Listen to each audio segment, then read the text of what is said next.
Donc maintenant j'appelle André Tess de Boulogne, prise en charge chirurgicale des entorses de cheville. Tu présentes le prochain. Oui, je vais essayer. Mesdames, Messieurs, je voulais remercier l'Académie de chirurgie pour cette invitation et adresser une salutation spéciale à Monsieur Le Floch-Prigent qui était dans mon jury de thèse de médecine. Et ce travail, c'est la continuité de ce jury, de ce travail de l'époque. Je vais vous parler des développements actuels de l'endoscopie de cheville dans l'instabilité chronique. Pour rappel, d'abord, l'instabilité chronique de la cheville, ça fait suite à des entorses de cheville, c'est le premier traumatisme sportif, c'est plusieurs centaines de passages aux urgences tous les jours. Principalement, ça intéresse le ligament talofibulaire antérieur et le ligament calcanéofibulaire. Il faut rappeler l'importance du traitement non chirurgical, à savoir la rééducation, le reconditionnement neuromusculaire, le travail proprioceptif, les attelles, le strapping. Celui-ci est souvent négligé. Les entorses sont souvent banalisées et il persiste de nombreux patients qui développent des symptômes dans les suites, avec près de 20% d'instabilité chronique, que ce soit à la suite d'une première entorse ou de récidive d'entorse. Alors l'instabilité chronique de la cheville, c'est un mélange c'est une vaste pathologie avec des symptômes à la fois de douleur, d'instabilité ressentie. Ça se manifeste d'un côté par des lésions mécaniques avec une faiblesse ligamentaire, des troubles des axes de la cheville et de la jambe, des mobilités diminuées au niveau de la cheville et certaines pathologies cartilagineuses et synoviales qui donnent des sensations d'instabilité et même des vraies entorses. De l'autre côté, une instabilité fonctionnelle avec un mauvais contrôle proprioceptif, un contrôle neuromusculaire et postural qui est déficient et enfin une faiblesse de certains muscles. Tout ça, c'est la vaste pathologie de l'instabilité chronique. Le traitement chirurgical, il est habituellement réalisé lorsque le traitement médical ne suffit plus, que ce soit parce que le patient se tord la cheville ou parce qu'il est douloureux. On distingue classiquement des techniques anatomiques et non anatomiques.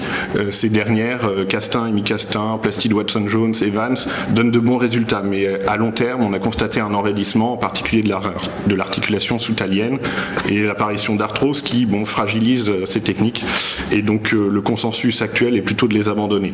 On va parler essentiellement des techniques anatomiques. Celles-ci se distinguent, on distingue deux groupes dans ces techniques, les réparations d'un côté et les reconstructions ligamentaires de l'autre.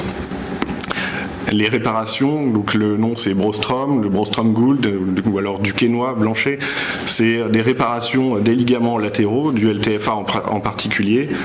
On vient les retendre ou les réinsérer sur la malléole latérale et on a aussi des possibilités de renfort, en particulier avec le périoste ou avec le rétinaculum des extenseurs ou ligament frandiforme. Ces techniques de réparation, elles peuvent être isolées ou avec une augmentation à l'aide du ligament frandiforme. Il y a beaucoup de techniques qui sont décrites à la fois dans la manière d'aborder la cheville, dans la manière de réinsérer ou de retendre le ligament, le matériel utilisé. Et le gold standard à l'heure actuelle dans la littérature mondiale, c'est l'intervention dite de Brostrom-Gould à ciel ouvert qui associe une suture du ligament talofibulaire antérieur et une retente, c'est l'artifice de Gould, en utilisant le rétinaculum des extenseurs.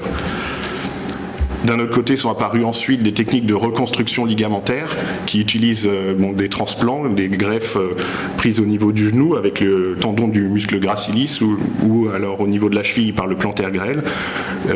Sont développées aussi des allogreffes diverses et variées avec là aussi plein de techniques qui ont en commun d'être anatomiques le plus souvent et d'utiliser différents moyens de fixation. La technique de reconstruction la plus anatomique, c'est celle qui a été développée par un japonais, Masato Takao. Elle date d'il y a 10 ans, elle utilise le muscle gracilis et elle reconstruit à la fois le ligament talofibulaire antérieur, ici, et le ligament calcanéofibulaire. Alors on dit que c'est la plus anatomique parce que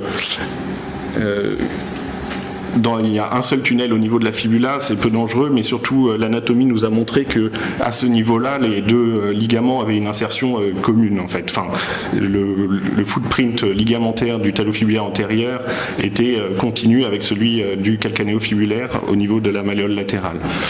La fixation se fait à l'aide de vis d'interférence au niveau du talus et d'endoboutons au niveau de la fibula. Alors pourquoi les faire sous arthroscopie? L'arthroscopie, c'est un excellent moyen de faire le bilan des lésions associées. Et elles sont variées dans l'instabilité chronique. Il y a de nombreuses atteintes associées. Plus de 50% des patients n'ont pas qu'une lésion ligamentaire. Ils ont aussi des lésions du ligament collatéral médial, des lésions cartilagineuses, synoviales, des conflits osseux, des atteintes de la syndesmose.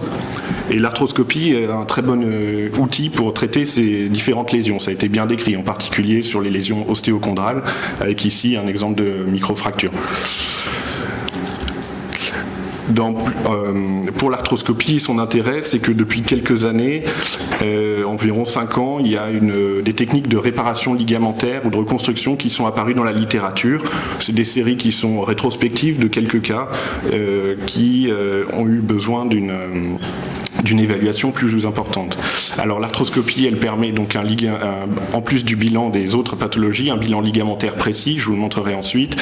Et au niveau de la ligamentoplastie, on pense que ça peut apporter un meilleur positionnement de la reconstruction ligamentaire, qui a moins d'iatrogénicité et une récupération plus rapide, à l'image de ce qu'on a eu pour la réparation de la coiffe des rotateurs à l'épaule, qui est passée du ciel ouvert à l'arthroscopie, ou même puis du genou également.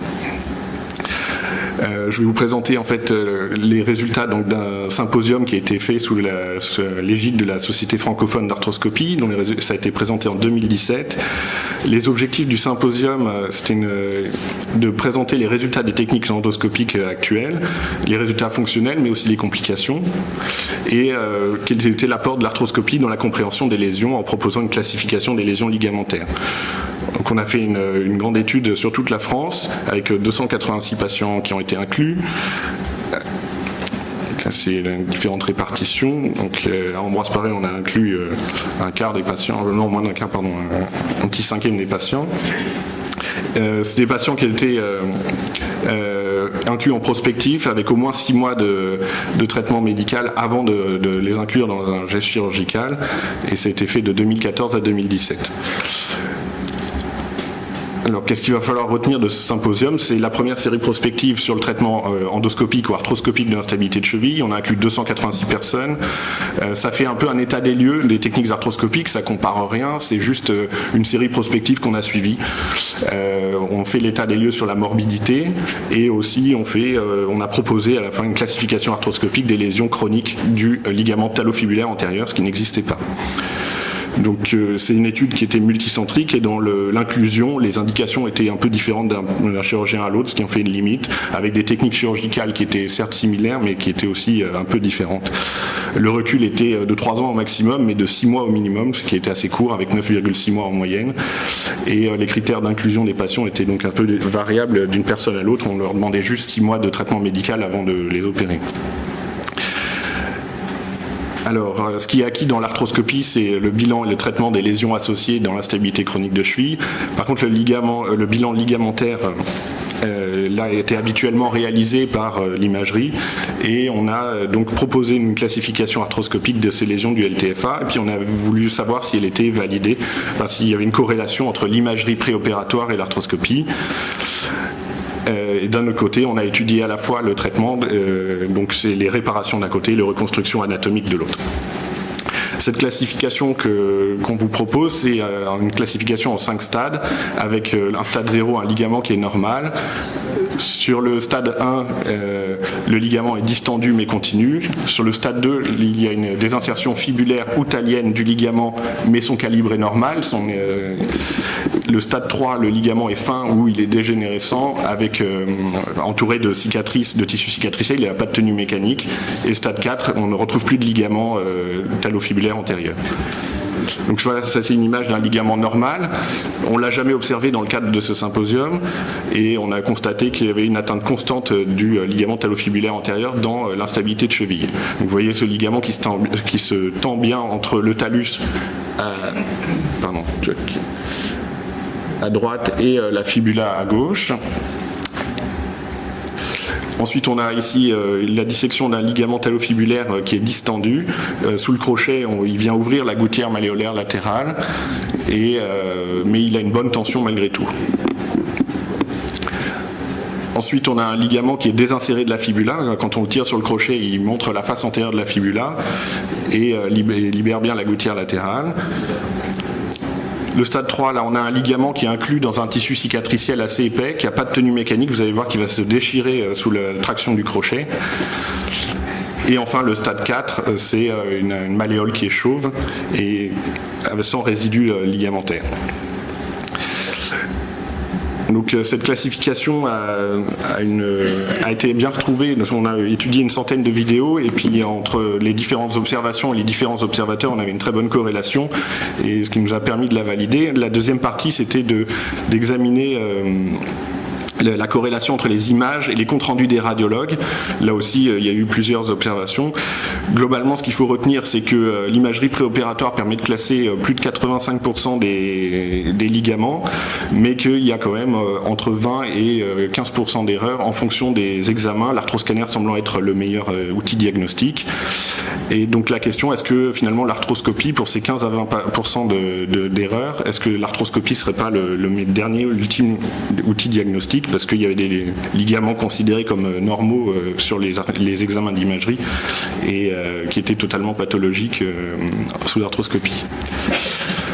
Alors, l'arthroscopie, on va passer ça. On a étudié aussi la réparation, donc après on a étudié les techniques. La réparation ligamentaire sur les 286 patients, c'était 40% des cas de la série. C'était une fois sur deux associé à une augmentation au rétinacum des extenseurs. La satisfaction des patients alors était de plus de 80%. Les scores fonctionnels Auffaz-Carlson atteignaient à peu près 90%. On ne notait pas de raideur de la cheville et la reprise des sports a pu se faire dans 90% des cas en loisir, un peu moins en compétition, mais avec un recul qui est faible. Les échecs, c'était en 15% des cas, c'était la récidive d'instabilité plus d'une fois sur deux. Les complications, là aussi faibles, des dysesthésies sur le nerf fibulaire superficiel, et souvent très transitoires en fait, et pas d'hématome, un cas d'infection non repris chirurgicalement. Ce qu'il faut conclure de la réparation ligamentaire, c'est qu'il n'y a pas plus de complications en faisant une réparation arthroscopique qu'en faisant une arthroscopie simple de cheville. Sur la reconstruction, c'était 60% des cas de la série. Le tunnel calcanéen pour insérer la greffe était réalisé de manière percutanée, donc à ce niveau-là, une fois sur deux, ce qui pouvait causer des dommages sur le nerf sural, et ça fera partie des critiques. La fixation des chirurgiens était en premier sur le talus, en deuxième sur la fibula, au troisième sur le calcanéus, puis la mise en tension de l'ensemble. La satisfaction des patients était un peu moins bonne, avec soit plus de 75% satisfaits. Les scores fonctionnels étaient là aussi un peu moins importants, 85%. Il n'y a non plus pas de raideur de la cheville, puisqu'on a fait une reconstruction anatomique. La reprise du sport a pu se faire dans plus de 80% des cas en loisir. Les échecs sont un peu plus importants et concernent essentiellement, c'est des échecs douloureux. Les complications neurologiques sont là aussi plus importantes, en particulier par l'atteinte du nerf sural, qui devait être soit échauffé, soit vraiment abîmé par le trajet de mèche en arrière de la fibula. On a eu quelques hématomes et infections et peu d'algodystrophie. Reconstruction contre réparation, 3 fois plus de complications, mais ce n'est pas exactement les mêmes patients. Alors comment choisir l'un ou l'autre? Les conclusions qu'on a évoqué, c'est que si l'instabilité ancienne c'était plutôt en faveur d'une atteinte chronique du ligament et qu'il fallait plutôt reconstruire ces ligaments même. Si le LTFA est présent, ça va plutôt dans le sens d'une réparation. S'il est absent, d'une reconstruction, mais là la littérature le débat. Si le ligament calcanéo-fibulaire apparaît rompu, là aussi plutôt vers la reconstruction. Si le fragment, s'il y a un ossicule sous-malléolaire qui est de moins d'1 centimètre, plutôt une réparation. Si une reconstruction, si au contraire il est plus grand. Et enfin, les patients très demandeurs qui ont des activités de pivot, contact ou qui sont obèses, il vaut mieux faire une reconstruction qui semble plus solide qu'une réparation simple. À noter une courbe d'apprentissage. Alors, c'est des techniques qui au début sont difficiles à maîtriser, mais qui rapidement se maîtrisent assez rapidement, puisque les repères sont simples et ça permet des temps opératoires tout à fait corrects. En conclusion, l'arthroscopie, ça permet un bilan lésionnel plus précis, ça adapte le geste chirurgical aux lésions. Il y a plusieurs techniques qui sont fiables, il y a une courbe d'apprentissage qui est assez simple et il y a moins de complications qu'à ciel ouvert. Le mot de la fin, je le confierai à mon maître et je vous remercie pour votre attention.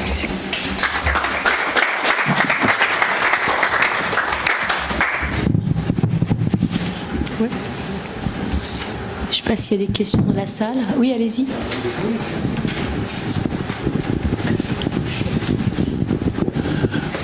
On sait que le pied du calcanéo-fibulaire a une position extrêmement variable en fonction des genres, de la verticalité à une quasi-horizontalité. Tout à fait. Première question, comment faites-vous pour respecter l'anatomie? Et deuxièmement, est-ce que vous voyez en arthroscopie l'articulation tibio-fibulaire distale, la syndesmose, ou quand il y a un basset par exemple? Oui, tout à fait. Alors pour la première question, deux choses.